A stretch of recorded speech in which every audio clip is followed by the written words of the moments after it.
Hi. Well, welcome to the talk. My name's Pete Griffin. I'm the tech lead of the Google landing team. And I'm co-presenting today with William McVicker from Android systems team at Google. And yeah, I'm really excited to talk to you about what we're doing with Pixel 6 and the collaboration we've got with Google and kind of where we're at, the plans for the future. So the agenda, Will's going to talk about Pixel 6 and Android Mainline, like what Android Mainline is, why, like the value that what we're doing there and why it's kind of valuable.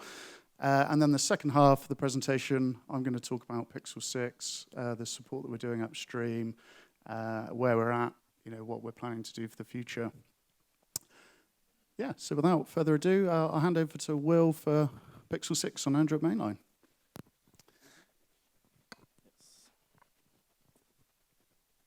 Hey everyone, thanks for coming.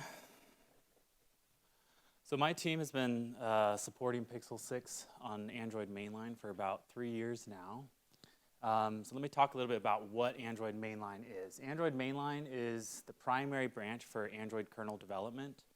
It follows very close to the upstream Linux kernel, and all the Android common kernel LTS branches that we ship devices on are cut from the Android Mainline branch. So Android 15 6.6 is the latest one that was cut from Android Mainline.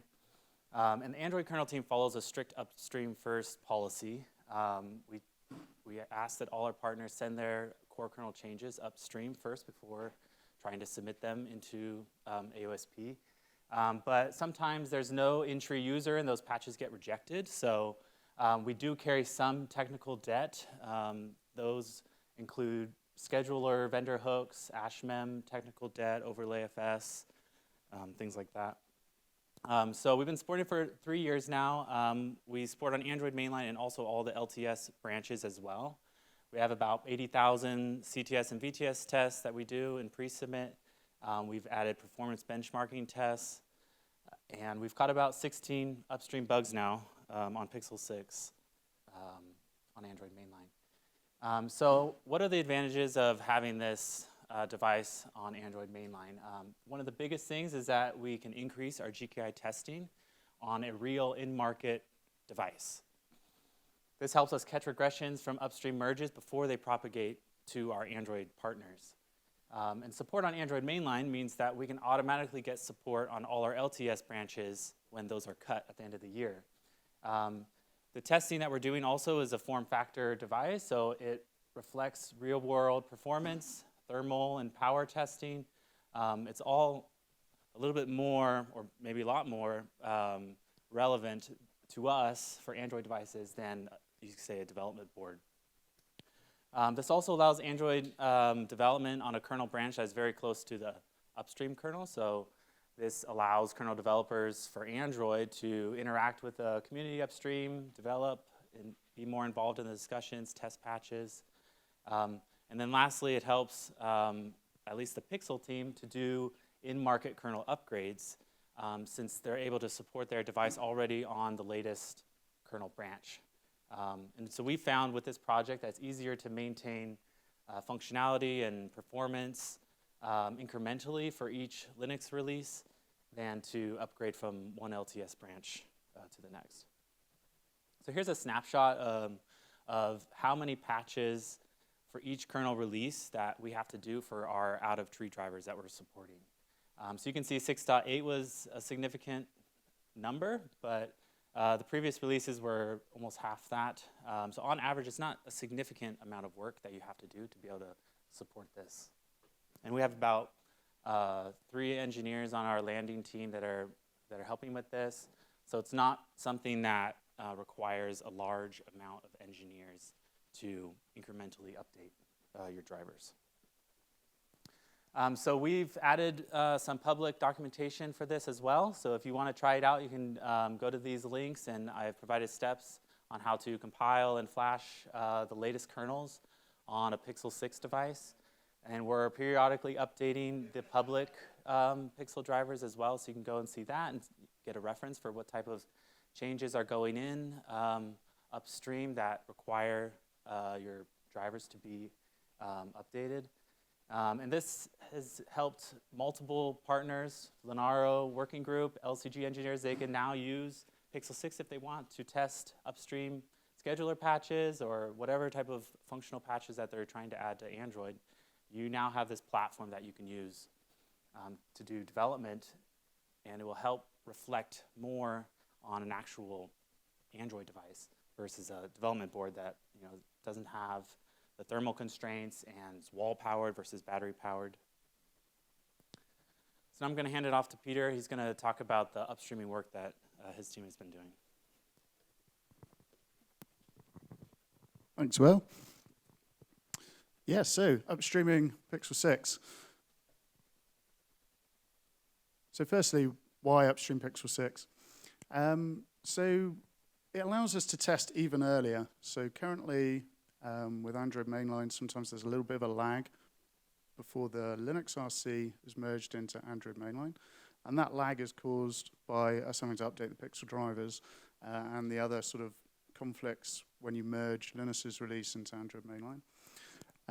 So we don't always get the full release candidate window to run all the testing and detect regressions. Obviously, if we've got Pixel 6 already baked into the kernel, then we can be running that testing through the whole RC process. We can also be running it on Linux Next, which is where all the maintainer trees are merged together. So it allows us to do testing much earlier, and also make sure that nothing's like being merged into Linux Next that's kind of breaking our SoC and our phone. Secondly, once we've detected those regressions, doing like automatic bisection is much easier, because at the moment you can bisect Android mainline, but it can be a little bit difficult because there's like all the build tools and various delta. It can choose a point in history where you have to then merge stuff back in. So automatic bisection is a bit more fiddly. If you're just doing a purely upstream tree, the bisection can be like much easier to automate. So we can test earlier, but we can also then do easier bisections to find the kernel regressions. Then thirdly, there's some technical debt in Android mainline that's due to not having like the features dependent on specific hardware in the SoC, and it can't really be upstreamed because the surrounding SoC isn't there. So as we upstream more and more of GS101 and Pixel 6, it will allow us to upstream some of those features. So not only do we have the reduced maintenance burden of like always updating the outer tree drivers, it also allows us then to upstream some of these other features. And like what we really want to get to is a point where if like a Android engineer is doing some kind of feature in the kernel, they can upstream that, and it's dependent on mobile phone SoC. They can upstream that straight away because all the dependencies like clocks and all the rest of it is already there in the kernel, and they can just worry about upstreaming their specific feature rather than having like, all these missing dependencies, which basically means then they can't upstream it because they'd have to do so much work to get to the point of doing the feature they're interested in. Then a question I quite often get asked is why Pixel 6? Why not 7 or 8 or some other version? So when we started, Pixel 6 was the phone that was available in Play Store. And 7 and 8 SoCs are kind of close derivatives. So everything we do on 6 is going to make the enablement of those other devices much easier. So it kind of provides us a good baseline. And also it's the platform we're supporting on Android mainline. So it's nice to be able to have like the forward-ported downstream drivers that give you like the full Android stack. Everything works, Wi-Fi, display. And then you can also take the upstream drivers. It's obviously less functional at the moment, but it's on the same hardware. And lastly, we'll talk a bit about this, but if you take your new LTS and Pixel 6 already works, naturally moving to new kernels is going to be easier. and also like bringing up new devices. If you've got a derivative SoC already in the kernel, then potentially new devices bring up will be easier as well. So our long-term goal with all of this is to have a fully upstream Android development platform, which that's the kind of the vision, and I think it's quite an exciting vision as well. So where are we with this? So the first kernel that had any support was 6.8, which was released 10th of March. So that had the initial device tree, clocks, pin control, GPIO input, and watchdog support. So it didn't kind of reboot the board. So that was like boot to console. You can have BusyBox in it, Ramifest. So kind of basic support, but the first kernel where you can build for Pixel 6. In 6.9, that was released 2 days ago, that brings with it the universal serial interface. So that's I2C, SPI, a kind of slightly more correct UART. Clocks that clock those peripherals.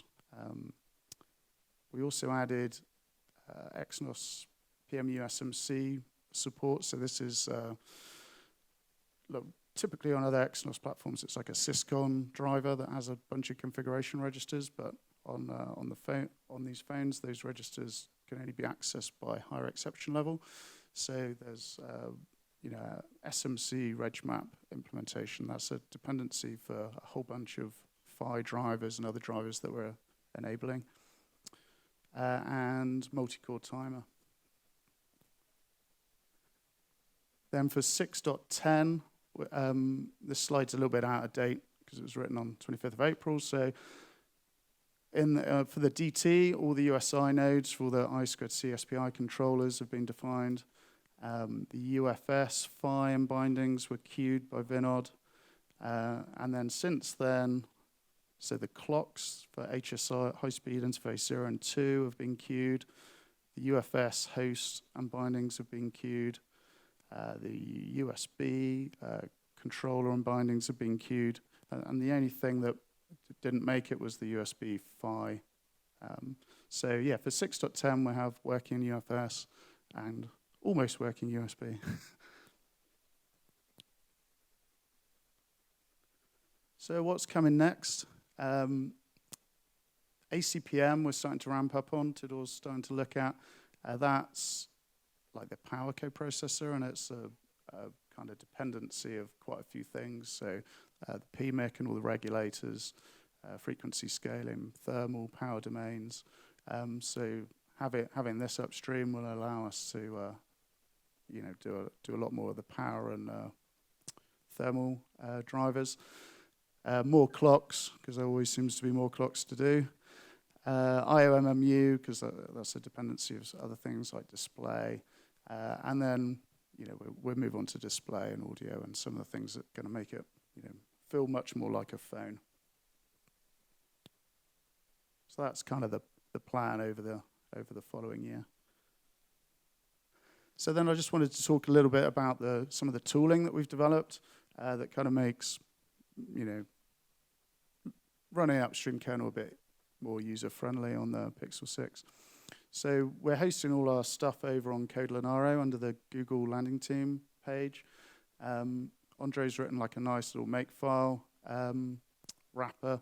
So you can just take the kernel source, and with this makefile, there's a bunch of different targets that will take care of all the packaging. I guess Christoph will be able to pleased to see that we can validate our DT bindings. So it's like a kind of useful for developers. But also there's some like really nice help things like make flash, make boot that just kind of compile it, flash it, and allow you to have a quick turnaround as a kernel developer.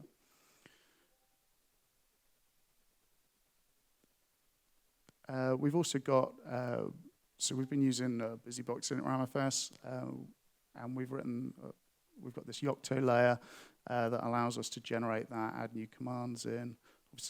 There's some custom Python classes there for correctly packaging everything up, so you can just flash it straight to the phone.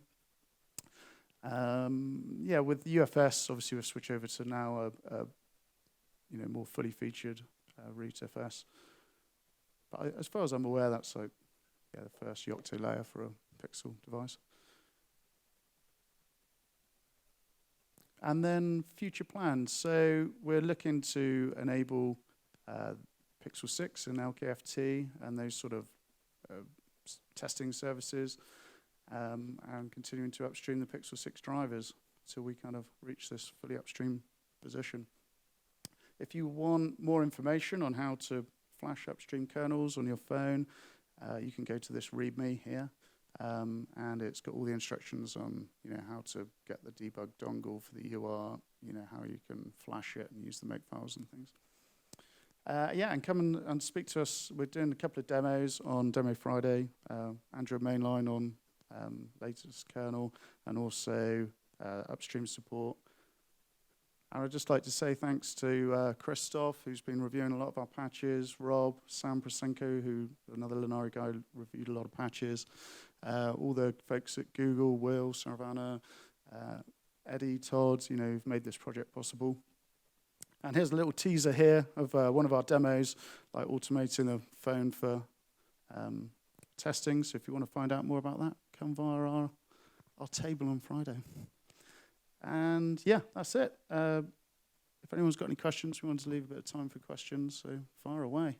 But we do need you to have the microphone.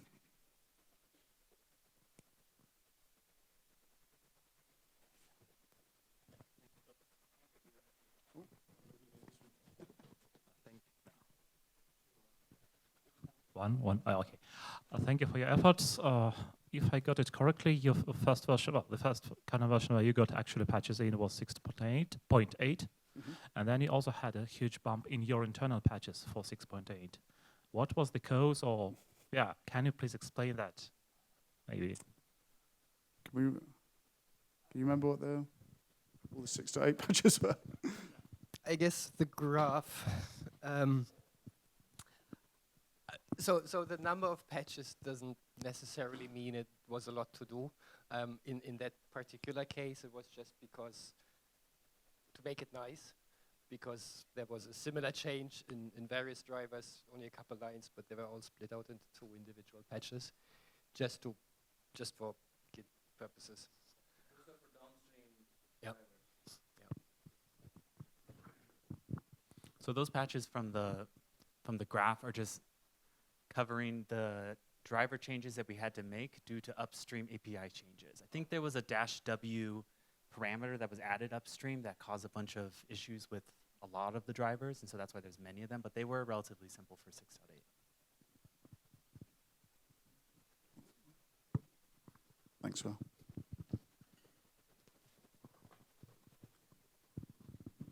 Thanks. You mentioned Yocto just now. Mm-hmm. So does that mean that we could just go like bit bake, whatever the machine name is, and make an image which has all the Google apps and all that kind of stuff, so we can just download onto a Pixel phone, or what? No, it doesn't give you. It's a layer that allows you to generate like a rootfs that you can flash on the phone, but it's just a kind of standard command line utility, so it doesn't give you any. Well, it includes ADB. Andre can comment more on the Yocto layer. Hello. Yeah. So it's really just a BSP layer to teach Yocto about the machine, the properties, and so on. So what you do with that is then your own decision. We didn't do anything to include all the Android tools or anything. That said, Yocto itself comes with a recipe for ADBD. Right. So you can. So it does like it builds the whole Android. No, it doesn't. It just builds a normal Linux user space, whatever you define, which can be graphical thing. Not in our case because we don't have graphics yet, but so it's more command line. It allows you. Yocto allows you to build a file system for your product in that sense. What you put in is your decision, but we didn't do Android. Anyone else? Kieran? I've got one that you can probably guess. when will the camera work? Yeah, we're some way off doing the camera, I think. And then, when do you think this will be a real, or try again. If I want to run a mainline kernel as a daily driver phone, is it suitable yet, or are we a long way off it? No, it's not suitable yet. We have taken out some of the scheduler changes that Pixel uses in their production phones because we don't want to carry the technical debt. So you won't have that level of performance with the Android mainline drivers, and definitely not with upstream. But we're working towards, once we get it more functional, then we can work towards getting those performance changes upstream. The Android mainline that Will is maintaining, I use that a lot for upstream development. It's barely different from upstream. The main thing is the drivers, you don't have it in upstream, right? But for all upstream core kernel development, that's what I use, just to test it out, because it's a way more complex of a system that you can test things with. So if you're just looking for some core kernel things you want to tweak and play with, that's a good spot to do it in. Anyone else? I was just going to say, as we mentioned in the talk, like the goal is to be able to have an upstream platform that we can start upstreaming more production type changes so that we can have equivalent performance. So once we get to the point where we are like at a level where other teams could start contributing, that's what we really would like. And so other members on our Android kernel team are eagerly waiting for this to be ready so that they can start upstreaming their performance changes. So we do plan to get there, but it is a long road before we get to that point.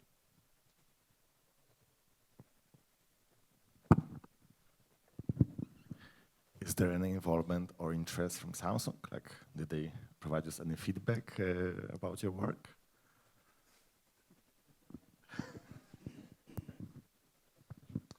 I don't know what I can say, but I know that they are interested in what we're doing, and I am trying to get them to use what we are pushing upstream. I know there's a decent amount of difference between the upstream clocks and the downstream driver clock implementation, which is the biggest hurdle because that impacts a lot of the drivers that use clocks. So I don't know how we will reconcile that difference, but I think when we get to the point where we can show that, you know, we are using the upstream clock framework and we have an example of how to do it, hopefully we can go to them and try to convince them to use what we have.